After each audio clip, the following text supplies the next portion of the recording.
It was like the Old Faithful of poop smoothie coming out of the top of this honey wagon, just shooting into the air, and I just stopped the truck and I called Reagan. Like I could do something to help. And I was like, Reagan, I need your help. She's like, what? I need emotional support right now. Because what I'm about to have to do is not gonna be pretty.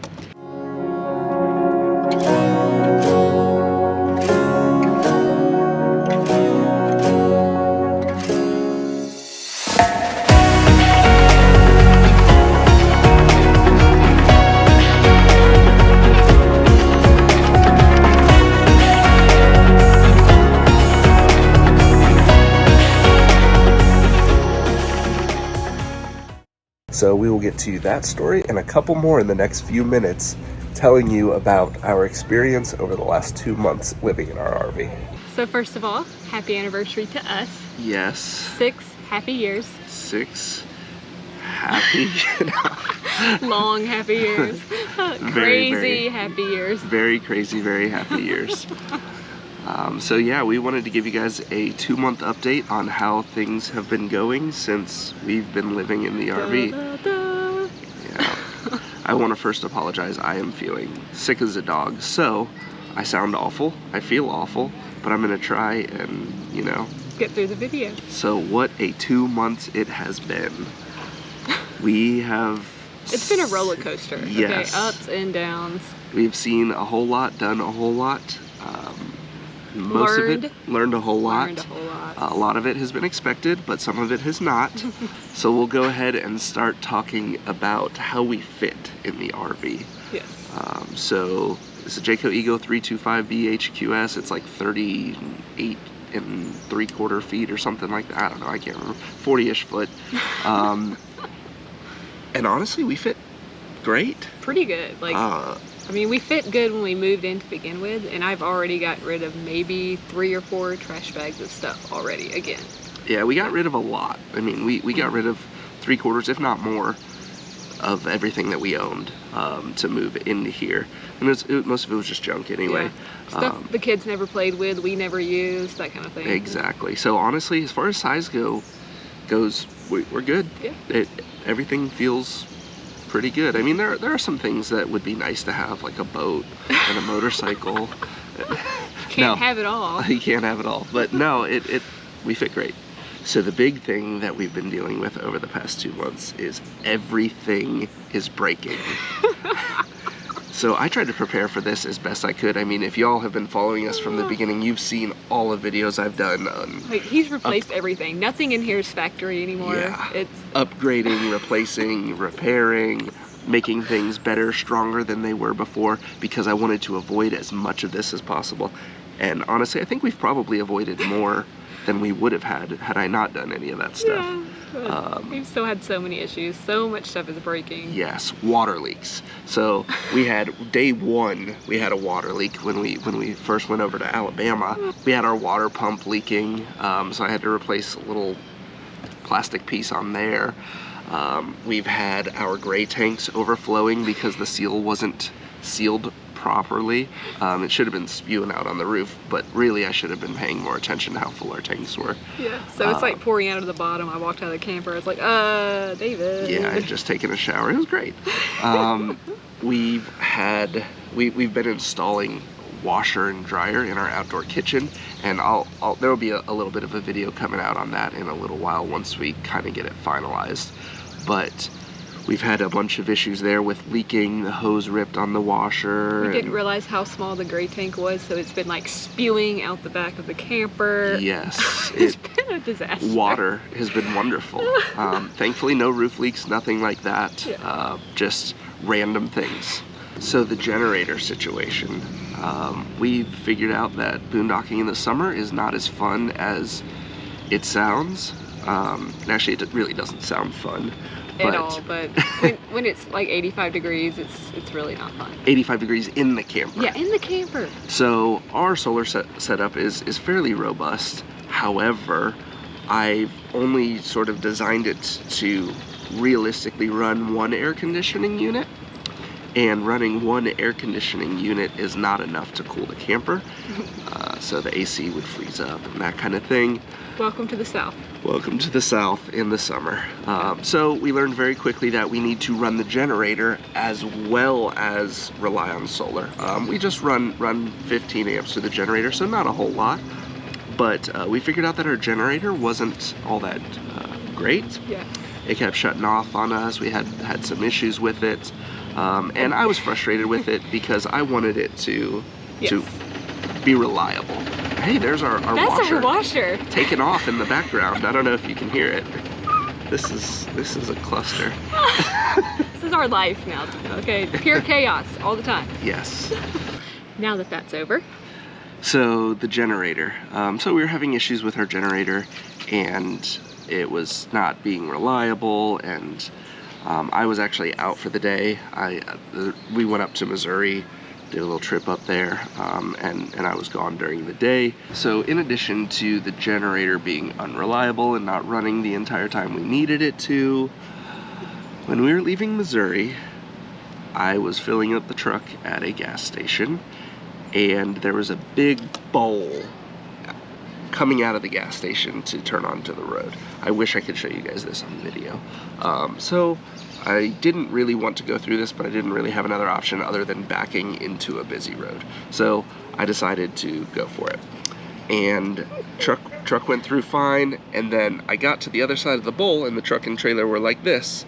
And there was a turn as well, so that the trailer was kind of canted sideways, and the pin box came down on top of the generator and crushed it. So I didn't realize that the generator was as broken as it is until we got to Alabama, which is where we were doing one more night of boondocking. In the heat. In the heat. Even hotter than Missouri. So it was like all day, and then the night, and then all the next day. Yeah. We were at a harvest host. I actually had to work in Alabama, so Reagan was at the camper with the kids all day, and the generator just was not cooperating. And of course it was too hot to open the windows. I mean, it was hotter outside than it was inside, but inside it was still like 87 degrees or something like that. Horrible. It was really bad. I was getting nasty texts and, and phone calls and whatnot, like, hurry up. Please come home. Yeah, but anyway, so I was getting sick too. Like, I felt so nauseous and just from the heat and everything. It was awful. Yeah, it was not pretty. So needless to say, we ordered a new generator, and it should be here today, actually. Oh, there we go. Yay! Now that we're not boondocking. Now that we're not boondocking. Have hookups and stuff. Yeah. So we've also had our trim falling off the refrigerator area, and I'll admit it was the trim that I put up, and I put it up with some VHB tape, and it didn't stick very well. So that's on me. Yeah. Charlie is running a lemonade stand, and we bought her some lemonade container pitcher things. With just the regular lid. Yes, and they weren't sealed very well, and when we changed campgrounds, there was lemonade all over our floor and the inside of the fridge. Okay, it was great. It literally went from one end of the trailer to the next. There was that much lemonade. I had to take the entire refrigerator apart and scrub the floors, like literally from the kitchen to the bunk room to the other end of the trailer. I had to scrub the floors. Lemonade everywhere. And while we're on the topic of liquids, we forgot to take out the water tray in the dehumidifier and dump it before moving as well. Water ended up all over the place with that as well. So we got e-bikes, which was really fun. I had some issues with mine at first, but the company that we ordered them from, Electric, was awesome. Their customer service was great. They took care of it. It took a few weeks to kind of figure it out and get everything going, but in the end, our bikes are working great. So we did have an incident with the e-bikes where our son, Chase, got his foot stuck in between the tire and the fender. And how he did that, we've got like these little kid seats, baby seats, I don't know. Yeah, like these kid seats that go in front of our seat that have handlebars and places to put the kids' feet. However, they didn't have straps for the feet, so the kids' feet could kind of go wherever. And Reagan just happened to be turning at the right time that Chase shoved his foot forward, and Yeah. It was horrible. It was bad. Thankfully, nothing broken, nothing like that. He just cut his foot up pretty bad and shredded his shoe. I think his shoe took the brunt of thank goodness. the damage there. But that was scary. Like, it was Crocs. We'll have to insert a picture here, but it literally, like, cut the Crocs in half. Yeah, it was bad. Yeah, and then his foot was all scraped up, and bless his heart. So when we were driving back from Missouri, I had the check engine light come on in my truck, and it was like a turbo issue. I had to check that AutoZone. Basically, the oil was a little bit low. I have a little tiny drip in the truck, and if I have an extended period of time between oil changes, I got to add a little bit of oil to it. And that was the issue. As soon as I added oil, cleared the coat, it never came back. And we've driven 500-600 miles since then, no issues. Yeah, so one of the big ones was when we were at a campground here. We were at a Corps of Engineer campground. I'm not going to say which one. Sawney. We were staying there for 2 weeks. So I actually bought a new honey wagon. It's a 37-gallon Thetford Titan. It's awesome. Our other one was like 21 gallons, so there were a lot of trips having to be made. This one requires less trips. So first time I'm using it, I empty the black tank into it, and we have a macerator. So basically what that does is it grinds up all the solids and whatnot, basically creating a poop smoothie. Oh God, Dave. and it fills the tank with poop smoothie, which is cool. It's actually really easy and awesome. It's way cleaner than using a regular hose, so I highly recommend it. But anyways, that being said, filled up the contents of the black tank into this honey wagon, attached it to the hitch of the truck, and went driving to the dump station. So I don't know if you guys watched our campground review for Sawney Campground, but it's a very hilly place. So up and down. Up and down, exactly. Yeah. So I'm starting to drive up the hill that is our campsite, and I look behind me and I see just a trail. A slight trail. I was like, oh my gosh. I ended up accidentally leaving the valve a little open, so that was on me 100%. Thankfully, that was just in our spot. However, it gets worse. Yeah. So we're driving up over the top, or I'm driving up over the top of this hill, and then I start coming back down the other end of the hill, and I look out my driver's side window, and I see my wagon driving right next to me down the hill, gaining speed, driving faster than me. It then proceeds to hit this like mini little jump. It looked like something you would launch a bike from. Like it was a jump. This honey wagon with 37 gallons of poop smoothie got airborne. And I'm telling you, as soon as it got airborne, I was just like, my life is over. Thankfully, this was during the week and there were not a lot of campers there. So all of the campsites that my honey wagon was just driving past on its own were empty. So it launched into the air. I would say it probably got a good 1.5 feet, 2 feet of air.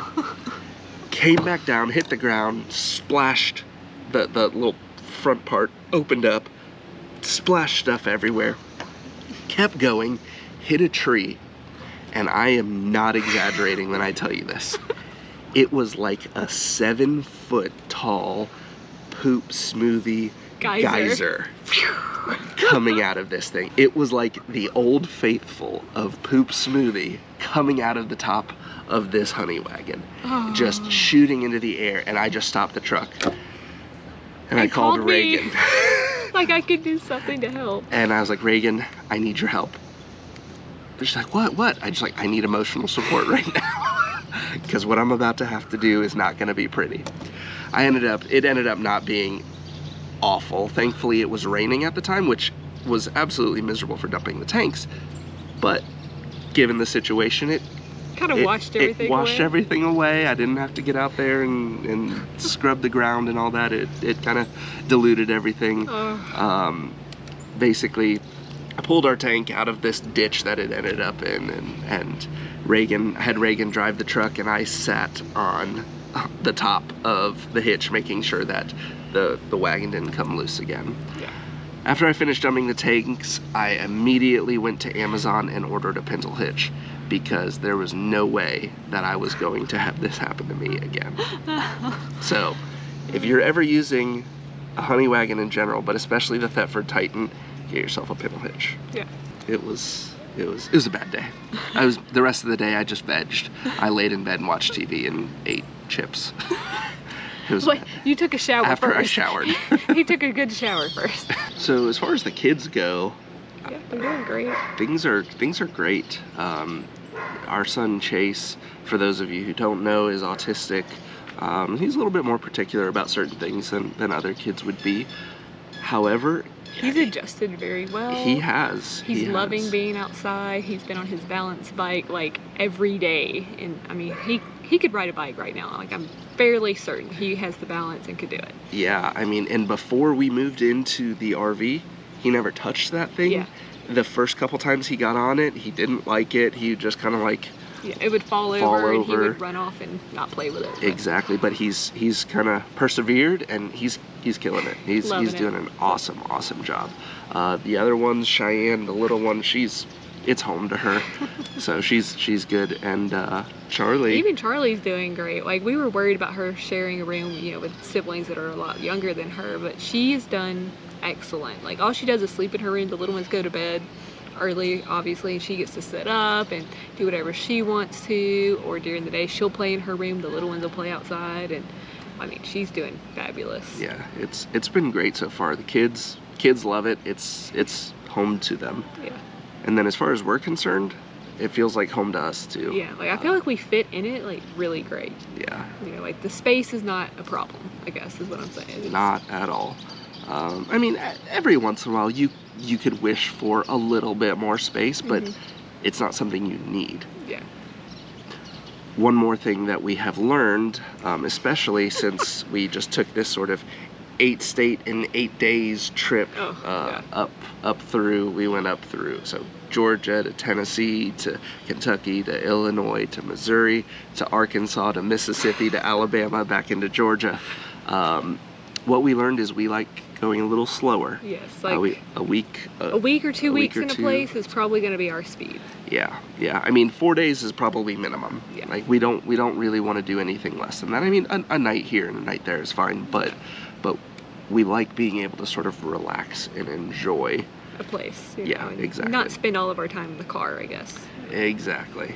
So that's definitely rougher on us and the kids, trying to move every single day. So Yeah. Don't want to do that. Exactly. Another update on us, Reagan has actually started working a little bit. I mean, I guess you can call it that. So she started door dashing, and the reason behind that, I'm not telling you, but I'm saving up for something that, yeah, so any money that Reagan makes door dashing, we're kind of putting in its own separate savings account for something big and fun. that is hopefully coming next year. Big and fun, we hope. Yeah, but we'll definitely tell you all about it before it comes up. I have a lot of dashing to do before we get to that point. A lot. Wish me luck. As far as internet goes and connectivity, we have had no real issues. Yeah. Through Mobile Must Have, we've got a T-Mobile SIM card with 800 gigs that we use with our PepWave, and that's primarily been our internet due to the fact that we've been in campgrounds that have a lot of trees. Surrounded by trees, I mean. Starlink has worked really, really well when we've been in an area that has been more open. However, that hasn't been the norm for us lately. So that said, on the East Coast, I think we're gonna find that we're using our data plan more often than Starlink. Yeah. However, when you get out west, of course, and when we were in Illinois and Missouri, I mean, we had open skies, so we used Starlink the whole time, not wasting any of the data, right? But yeah, just something to be aware of. If you're in an area that's heavily wooded, Starlink is not going to be your best friend. Yeah. So I'd say that's probably about it. I mean, we're not quitting, so we're still doing good. We're hanging in there. We haven't killed each other. We haven't. We've actually gotten a lot closer. We spend a lot more time with each other. We sleep in a queen bed now too. Oh my and gosh. we used to sleep in a king bed, so Reagan loves all the snuggles. That has been an adjustment. Okay, it's not so much us, it's when the dog tries to join us, then it's And then too the much. kids. Yes, and the kids in the morning. And, ugh. When all 6 of us end up in the bed together, it's like, okay, Wish we had that king again. that king would have been nice. But no, it's been great. So we'll check in with y'all a little bit later down the road. We probably won't do these every 2 months, but we'll give you updates every so often. Like, baby. So we have a little guest now. Do you want to say bye to everyone, Cheyenne? No. No. You don't want to say bye? Say bye. Bye, Sissy. Bye, Sissy. Bye, sissy. All right, we'll see you guys next time. Have a good one.